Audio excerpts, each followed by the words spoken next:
The King of Fighters 13. I forget how it ended up in my Steam library actually, but either way, it stayed there untouched for a long time until just recently. I frankly haven't played much of it just yet, but I'm interested in learning more about how it works, as there's lots going on gameplay-wise. My first experience with King of Fighters in general came through a demo of KOF 14 on the PS4. I played it with some friends and actually had a pretty good time. So with King of Fighters 15 having come out recently, I figured I ought to dig into one of the older sprite-based games and really try and get a feel for the series' appeal.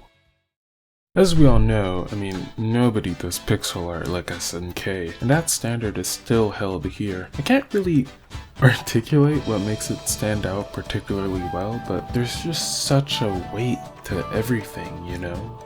How hair and cloth sways, shading on specific garments, how stage lighting is represented on the sprites, the muscles, the shadows, little details like that are all over the game. Another element of the art I took notice of was the blending of styles. The OP's animation style and some story cutscenes go for a pretty recognizable anime style, but then some of the text-based cutscenes are a tad softer and brighter around the edges. The stages themselves take this mixing the furthest. The background characters are so different in proportions and styles, and yet aren't distracting at all. The game is a joy to look at, but how's the game?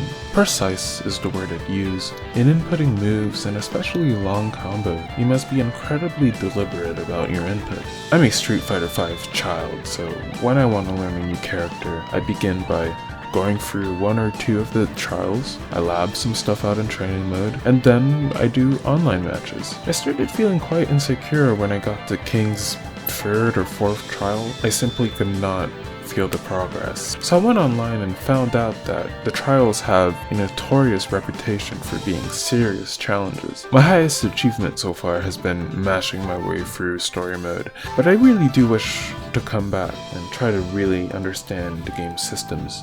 So yeah, this one gets a recommendation.